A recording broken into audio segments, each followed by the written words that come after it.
Hello, this is Mr. Z. This video is going to look at the June 2017 Regents chemistry exam. We're only going to focus on one part of the exam, and that's going to be part B-2, which is the start of the free response questions on that exam. So let's begin. Let's look at number 51 through 53. The elements in group 17 are called halogens. The word halogen is derived from the Greek and means salt former. Number 51 asks, state the trend in electronegativity for the halogens as these elements are considered in order of increasing atomic number. Okay. So what we'll need to do is go to in our reference tables. We're going to look for the periodic table.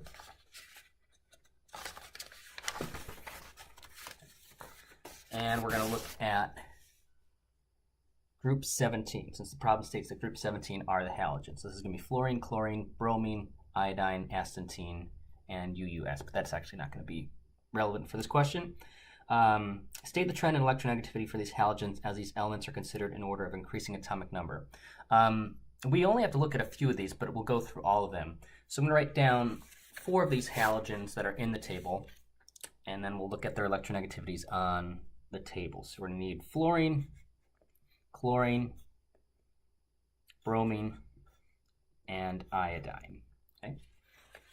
So next what we'll do is we'll turn to table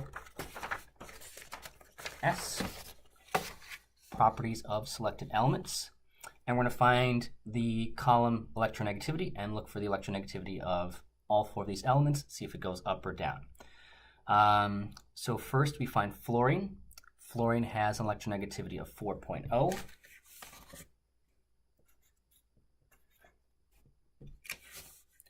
Next, we want to go down to chlorine, and chlorine has an electronegativity of 3.2. Okay, looks like we have a decreasing trend, but let's just do one more to be absolutely certain. We're going to go down to bromine, element number 35. Its electronegativity is listed as 3.0. And so state the trend in electronegativity. You can keep the answer very simple. Here you can just say that electronegativity decreases. And that would be 1 full point for question number 51. 52, identify the type of chemical bond that forms when potassium reacts with bromine to form a salt. This goes to the 3 different bond types that we have looked at in chemistry. We have ionic, covalent, and metallic. Okay. For an ionic bond, it's going to be a metal forming a bond with a non-metal. If we look at our periodic table, there are general regions for this. So in general, our metals are on the left, in the middle, and then on the left of this staircase when we're doing the separation with the metalloids here. And the metals also include these 2 rows down here as well. Most of the table is metals. So when we have an ionic bond, it's going to be a metal reacting with a non-metal, which is this upper right corner here on the periodic table. And then also hydrogen is a non-metal, but it's over on the side here. So an ionic bond is going to be a metal plus a non-metal. Before we answer the question, I just want to finish going through this. Covalent bonding is always between 2 non-metals. Non-metal plus non-metal, and so it'll always be between 2 elements on this side of the table. So we have any of the non-metals here: carbon, nitrogen, oxygen, fluorine, phosphorus, sulfur, chlorine, selenium, bromine, and iodine. Anything in group 18 isn't going to form a bond because all of its electrons are paired up, and then hydrogen will also form bonds for a non-metal to give us a covalent bond. Finally is a metallic bond. And as the name implies, it's a metal either by itself or it can be combined with another metal to form an alloy such as brass or steel. And in this case, a metallic bond is just one metal combined with itself, or it's any metal combined with another metal. And so as we saw before, metals include mostly everything in the table. This section here on the left, the middle section, everything to the left of the staircase, and these two rows down here. Anyway, back to the question.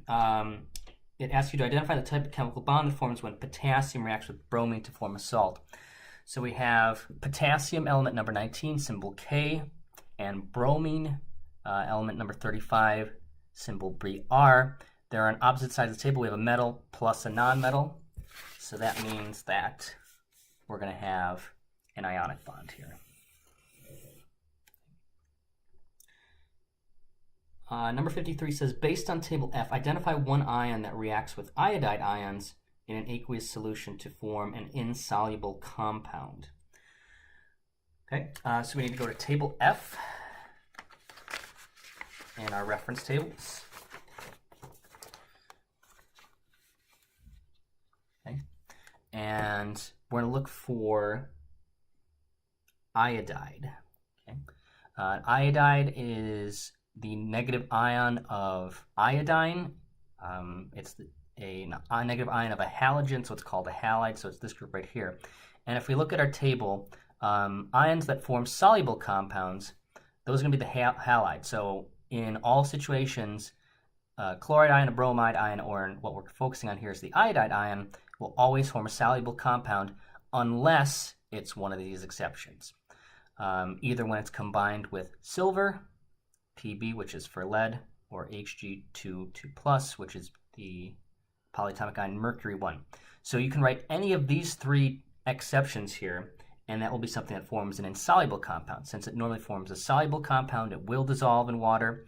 An exception means it'll be insoluble or it won't dissolve in water. So your answer for number 53 here is it can either be Ag plus Pb2 or mercury. And you can write the names of the ions as well. You'll get credit for that as well. But this is simply a matter of looking on table F and knowing what you're looking for. Questions 54 through 57 look at 4 diagrams of atomic nuclei, where you have black dots representing protons and open circles or white circles representing neutrons. If we look at the 4 nuclei in question 54, it says identify the element that has the atomic nuclei represented by nucleus 1. In order to figure out what the atom is, you're always going to look for the number of protons.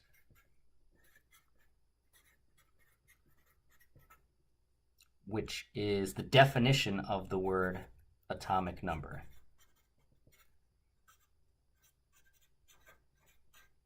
And the atomic number gives you the identity of the element.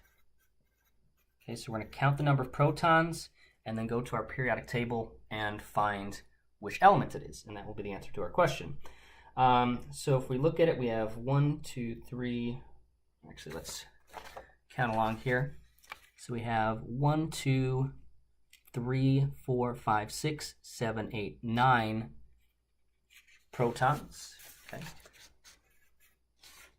Which means we're going to go to our periodic table, find the element with number 9 next to it. Okay. Atomic number is this bolded number in the lower left. Number 9 is F.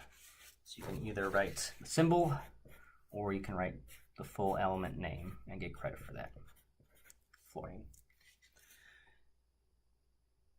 Number 55, determine the mass number of the nuclide represented by nucleus 2. You need to know which of these parts of the nucleus have a mass. Now, if you forget this, what you can do is you can go to table O, which are symbols used in nuclear chemistry, and it involves everything that's inside the atom. So here we're looking at protons and neutrons. So if we look at our symbol for our neutron here, it has a little number 1 on top and a 0 on the bottom. The 1 on top represents the mass number. The 0 on the bottom represents the atomic number. A neutron is not a proton, so it can't have an atomic number. So a neutron has a mass of 1. We look at our proton. It can either be represented by number on top 1, which is the mass number, and atomic number on the bottom of 1 means 1 proton, which actually is a hydrogen nucleus, or you can use the symbol P to represent a proton. But the key idea is both of these have a mass unit of 1. So all you're going to do is you're going to add up the number of protons and neutrons in nucleus 2. So if we look at, you can either count them separately or you can just count the dots. I'm going to count them separately since the definition of a mass number, which is not given on your reference tables, is your protons plus your neutrons. Okay. So in this case, I'm going to count my protons. Those are the black dots here. So we have 1, 2, 3, 4, 5, 6, 7, 8. And we're going to add up the number of neutrons. We're going to do 1, 2, 3, 4, 5, 6, 7, 8, 9, 10. Okay. And so that will give us a mass number of 18. Number 56. Explain why nucleus 2 and nucleus 4 represent the nuclei of 2 different isotopes of the same element. Okay, let's look at these 2 nuclei and see how they're different. So we'll do, I'll make a little table for myself here.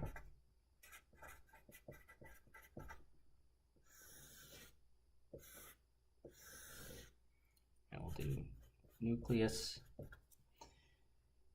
2 and nucleus 4. Okay. So nucleus 2, I'm going to count up, or actually we just did that, so we have 8 and 10. So nucleus 4, let's do that now. We have 1, 2, 3, 4, 5, 6, 7, 8 protons.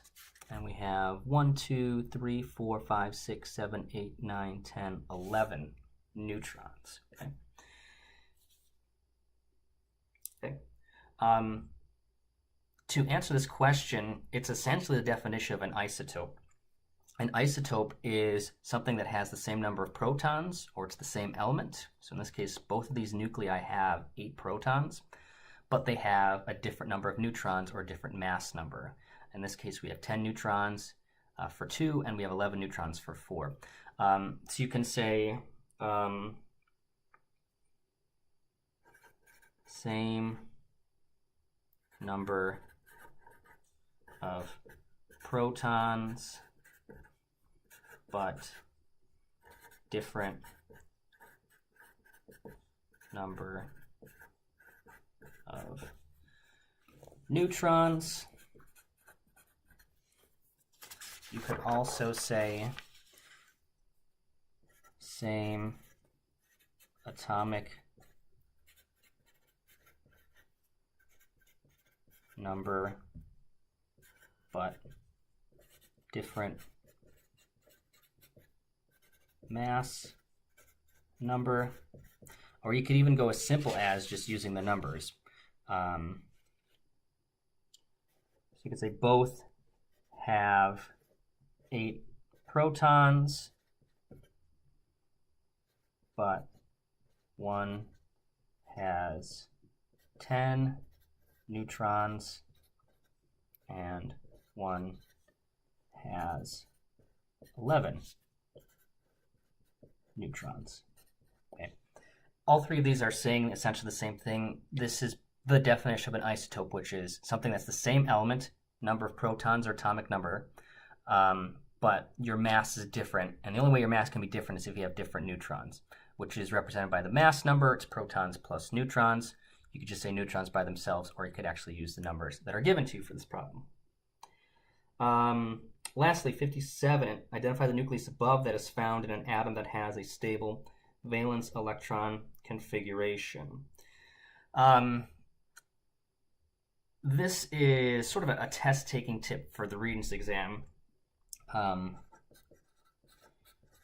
Stable valence electron configuration is a Regents exam code word for a group 18 element, also known as a noble gas. Okay. So what you're going to do is count up all of these protons in the nuclei and find out which one has one that corresponds to a noble gas. So if we, let's keep that in view. If we look at our reference tables and find all the group 18 elements, we won't do all of them, but I'll list them out and then we'll do atomic number. And so we're going to look for one of these four that has an atomic number that matches with this. So we have, if we look here, group 18, we have the element helium, and that has an atomic number of 2. We have neon, which has an atomic number of 10. And we have argon, which has an atomic number of 18. We're going to stop there, but you get the idea. Okay. So we've already done nucleus 2 and 4, and we saw that nucleus 2 and 4 have atomic numbers of 8, so it's not going to be 2 or 4. And we sort of had actually done all this already. Back in 54, we said that 1 was fluorine. Fluorine is not a noble gas either.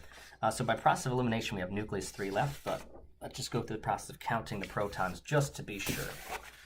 If we look at number 3, we have 1, 2, 3, 4, 5, 6, 7, 8, 9, 10. That gives us 10 protons, and that matches up with neon. So for this problem, you're going to need to write neon or the symbol for neon as your answer. They give you the equation. 2 hydrogens react with oxygen to form 2 molecules or 2 moles of H2O gas or water vapor or steam. 58 asks you to state the change in energy that occurs in order to break the bonds of hydrogen molecules. This is a standard idea regardless of whether you have an endothermic or an exothermic reaction.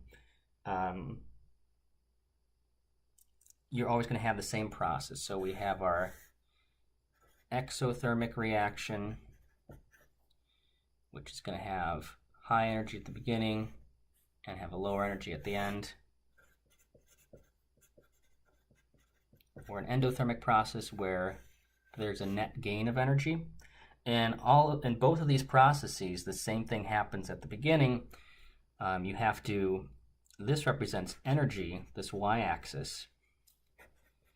And so what happens is your energy has to go up to start the reaction, whether it's endothermic or exothermic.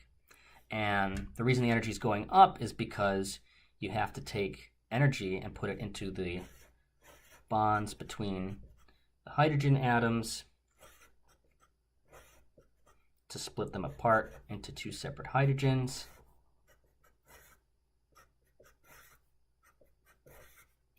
And the same thing with the oxygens as well.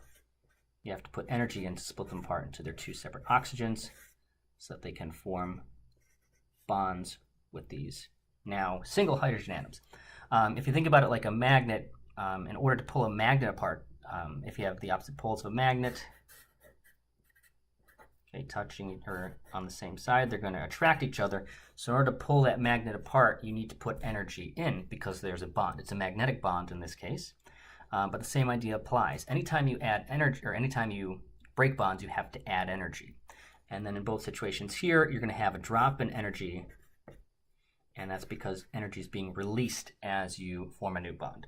Anyways, so to answer the question, say the change in energy that occurs, you're going to say the energy increases,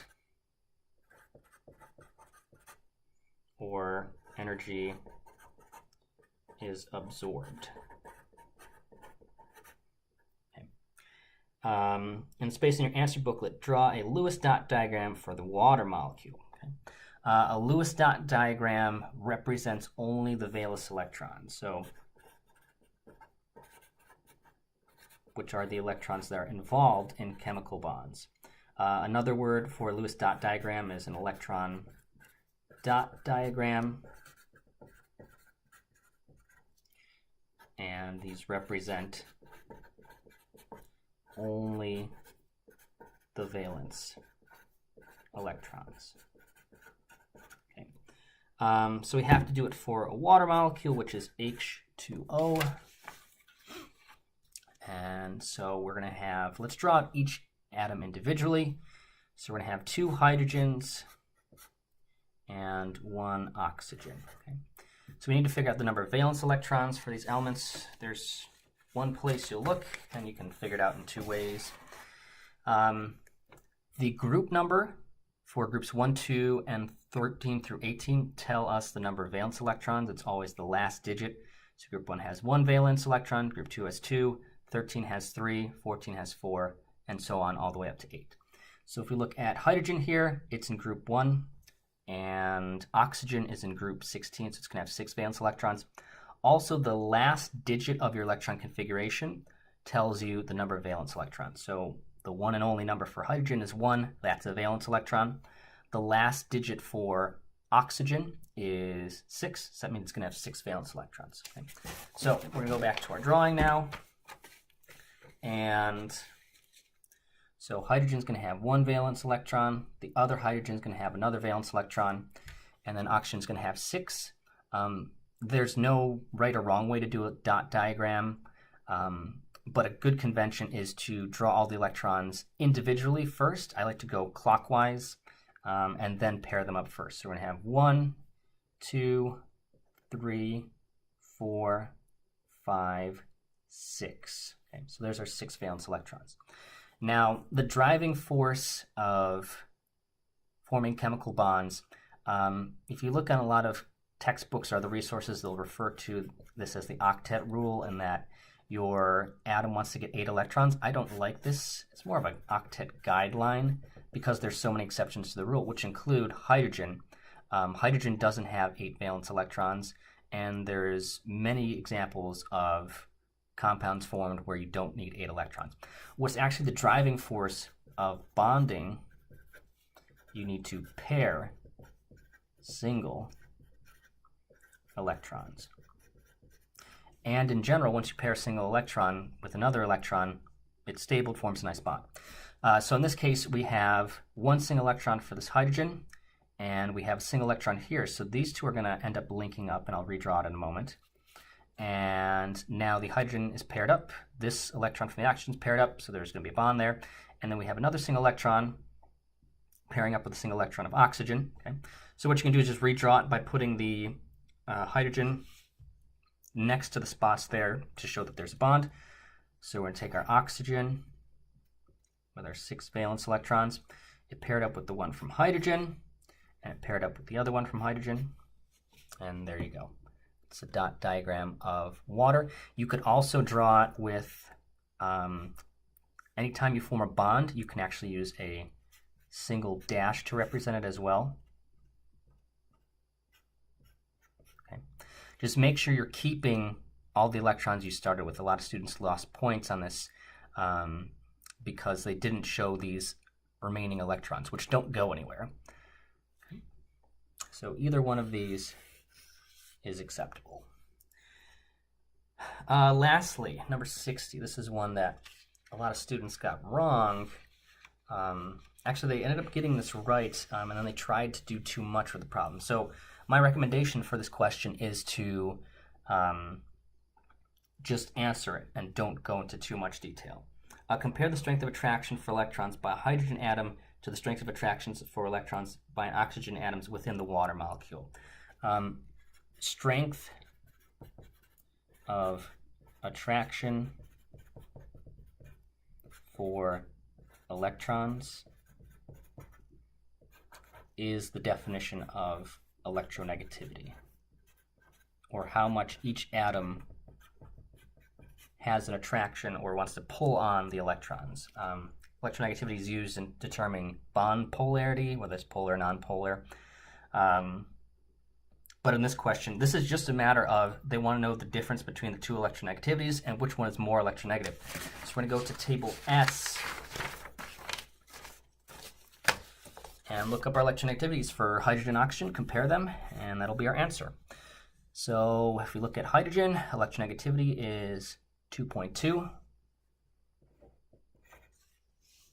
and oxygen is 3.4. Okay.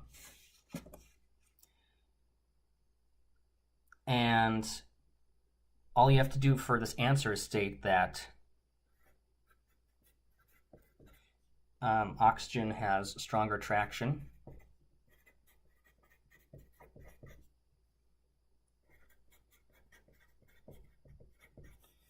than hydrogen.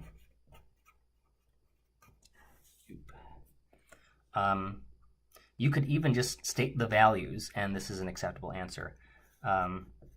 Oxygen has electronegativity of 3.4, while hydrogen has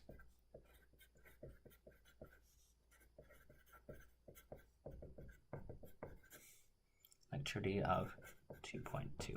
Okay, so in order to get full credit for this answer, you need to use both of these elements in your answer. You just can't say, for example, you can't just say oxygen has electronegativity of 3.4. You have to compare it to hydrogen. Also, where a lot of students tripped up and didn't get credit for this question was because they correctly stated that oxygen had a stronger attraction. Then they went on to try and explain why it has a stronger attraction. This question does not ask for it, so don't include extra stuff because there's a chance you'll get it wrong. And as a result, these students had the right answer initially, but then their explanation was wrong. We have to mark off for that. So as a result, just keep it simple, answer the question, compare both of them using your electronegativity. Questions 61 through 63, there's a pretty extensive description that happens here, and it's a matter of picking out what values you actually need here. I'm going to read it out and then sort of draw the situation out just to give you a sense of what's going on here. So you have a test tube containing a sample of solid stearic acid and organic acid, and both the sample and the test tube have a temperature of 22 degrees Celsius. The stearic acid melts after the test tube is placed in a beaker with 320 grams of water at 98 degrees Celsius, and the temperature of the liquid and stearic acid, and the temperature of the liquid, stearic acid, and the water in the beaker reaches 74. So it's kind of a before and after situation here. So before, we have our beaker of water, and we have our test tube of stearic acid. I'm going to use SA to represent stearic acid, and then H2O to represent water. And so we have, just as the test tube is placed in the water, it has a temperature of 22 degrees Celsius, and the water has a temperature of 98 degrees Celsius. And then after an unstated period of time, okay, we're going to have our stearic acid and our water, and both of them are now at 74 degrees.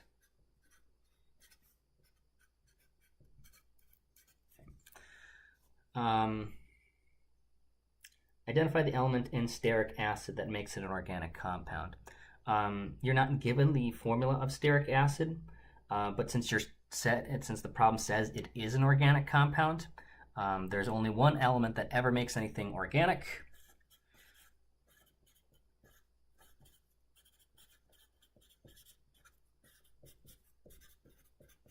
And that is the element carbon. Organic chemistry is the study of carbon-containing compounds. Hydrogen is commonly in organic compounds. It is not in every single one, though. 62. State the direction of heat transfer between the test tube and the water when the test tube is placed in the water. Okay?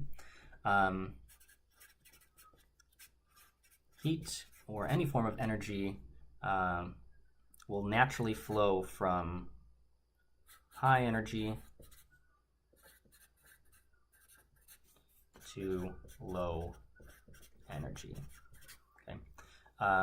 Temperature is a measurement of the average kinetic energy of the particles, so we have high energy in the water and lower energy at 22 degrees Celsius for the stearic acid.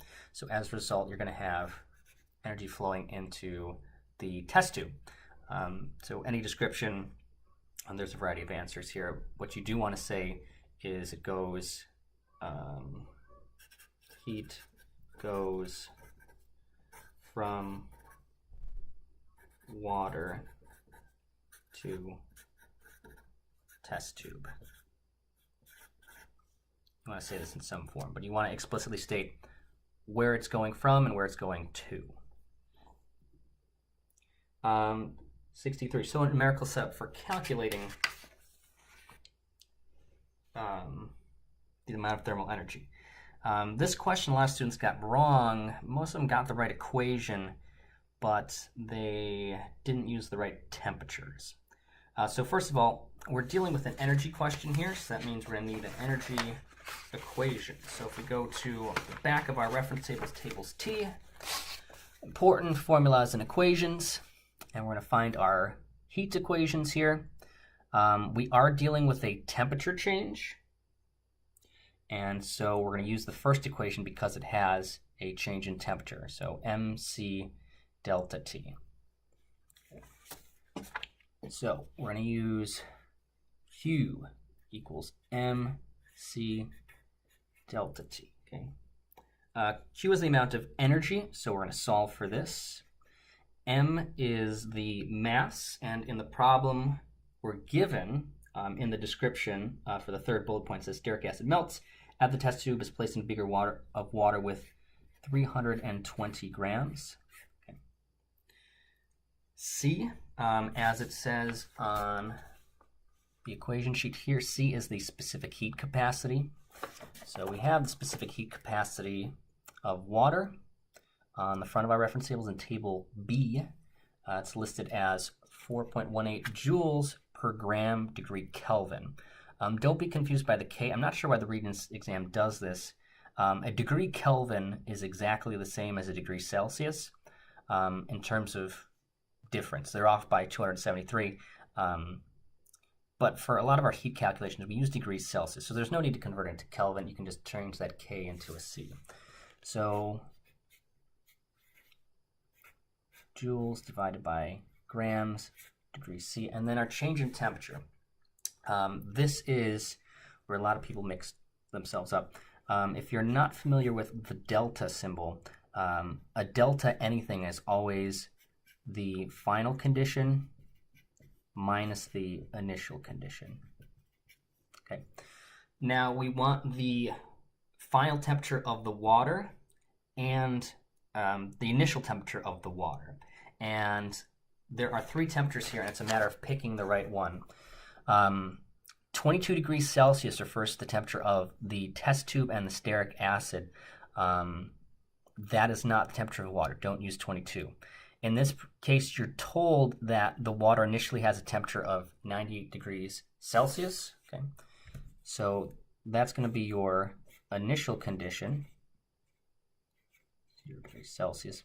And then your final temperature is going to be, it says the temperature of the liquid and stearic acid, or as we have in our drawing here, the water and the stearic acid both get to 75 degrees Celsius. So we have a final temperature of 74 degrees Celsius. Okay. So the key is using the right temperatures. Make sure you're looking through the problem and using the right temperature, since they give you three here. The mass, heat capacity in your reference tables. Use the initial temperature of the water and the final temperature of the water. And you'll get this equation here. You'll get full credit even if you don't do units, which I'm not a fan of, but the exam allows it.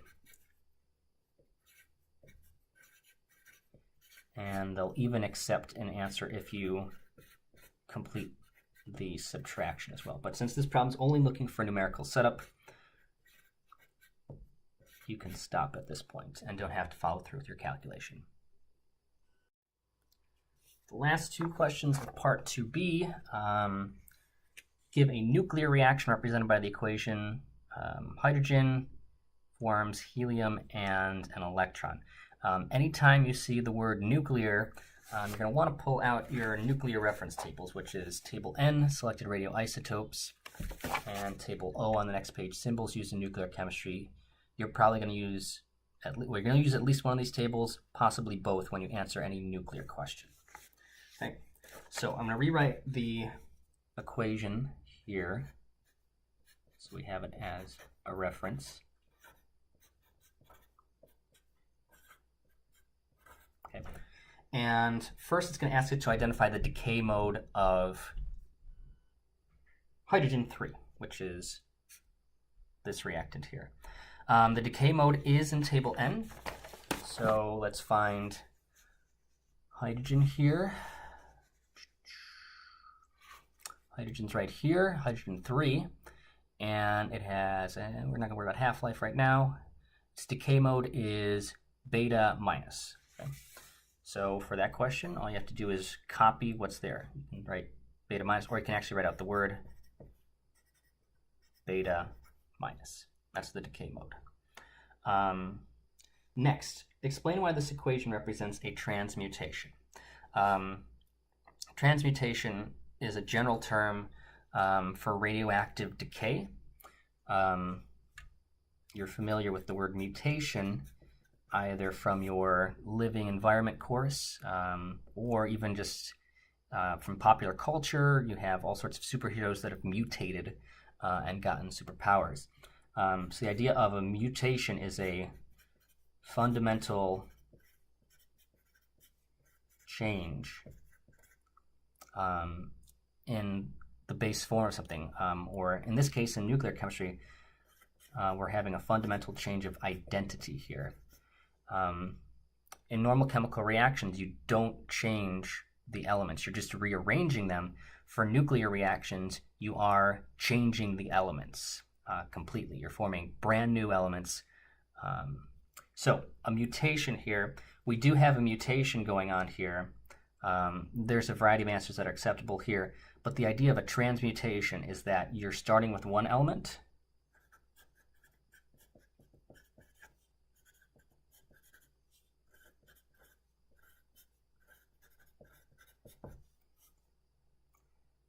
and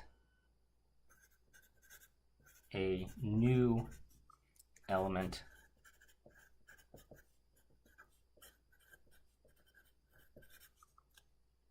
is formed. You could actually explicitly use these elements that are given here. You're starting with hydrogen and end with helium. Okay, but the key idea of transmutation is that there's a fundamental change happening in the element, as we have an atomic number of 1 here, and now we have an atomic number of 2. The element has changed identity completely.